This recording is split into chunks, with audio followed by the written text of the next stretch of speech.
নমস্কার বন্ধুরা, বাঙালি রান্নাঘরে তোমাদের সকলকে স্বাগত জানাই। আজকাল নতুন রেসিপি হলো এই যে নিয়েছি আমি ভেটকি মাছে তোমাদের সাথে শেয়ার করব পাতুরি, ভেটকি মাছের পাতুরি। এই যে লবণ দিয়ে দিচ্ছি, আর সাথে নিয়েছি গ্রেট করে অল্প আদা। লবণ আর আদাটা ভালো করে মেখে নিচ্ছি। আমি একটা মশলা নিয়ে নেব। এখানে দিয়ে দিচ্ছি কালো সরষে, আর দিয়ে দিচ্ছি সাদা সরষে। এখানে দিয়ে দিচ্ছি পোস্ত 1 চামচ, আর দিয়ে দিচ্ছি এখানে 5টা কাজু বাদাম। ঝালের জন্য কাঁচা লঙ্কা দিয়ে দিচ্ছি। তোমরা তোমাদের মতন করে ঝালটা বুঝে নিও। আর আমি জল দিয়ে ভিজিয়ে রেখে দিচ্ছি 10 মিনিট। এই যে একটা কলা পাতা নিয়ে নিচ্ছি, এবার আমি কেটে নেবো এই মাছের শিরাটা। আমি কেটে নেব বন্ধুরা। আমি কলা পাতাগুলো কেটে নিয়েছি ছোট ছোট করে। একটা তাওয়া চাপিয়ে দিয়েছি, এবার আমি কলা পাতাগুলোকে সেঁকে নেবো।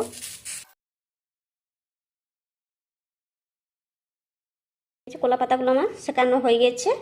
এই যে নিচ্ছি মশলাটা, এবার আমি জলটা ছেঁকে নেবো। এই যে বন্ধুরা আমি ছেঁকে নিয়েছি। এবার দিয়ে দিচ্ছি হলুদ গুঁড়ো, আর মতো লবণ। এবার ভালো করে মিশিয়ে নিচ্ছি। এই যে ভালো করে আমি মিশিয়ে নিয়েছি, এবার আমি বেটে নেব। এই যে বন্ধুরা আমার বাটানো হয়ে গেছে, এবার আমি তুলে নেব। এই যে মশলাটা আমার তো বাটানো হয়ে গেছে, এবার দিয়ে দিচ্ছি মশলাটা। সরষের তেল রেস্টে রেখে দেবো 30 মিনিট। বন্ধুরা আমার 30 মিনিট হয়ে গেছে। অল্প সরষের তেল, কাঁচা লঙ্কা। এই যে বন্ধুরা একটা আমি ভালো করে বেঁধে নিয়েছি সুতো দিয়ে। এই যে দেখো আমার সব পাতুরিগুলোই বানানো হয়ে গেছে। এই যে এবার আমি তাওয়া চাপিয়ে দিচ্ছি, গরম হয়ে গেছে।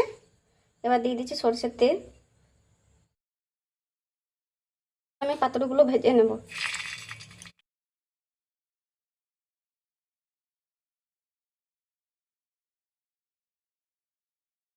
হয়ে গেছে ভেটকি মাছের পাতুরি।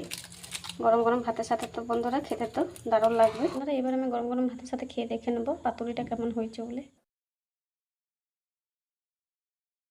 খুব সুন্দর হয়েছে ভেটকি মাছের পাতুরিটা গরম গরম ভাতের সাথে। তোমরা এইভাবে রান্না করো, দেখবে রান্না করে খেয়ে একবার যে কতটা টেস্ট লাগছে খেতে। বন্ধুরা ভিডিওটা ভালো লেগে থাকলে লাইক শেয়ার সাবস্ক্রাইব করে দিও, কমেন্ট করে জানিও যে কেমন হয়েছে বলে। বন্ধুদের সাথে শেয়ার করো। এখানে ভিডিওটা শেষ করছি। ভালো থেকো, সুস্থ থেকো। পরের ভিডিওতে আবার তোমাদের সাথে দেখা হচ্ছে।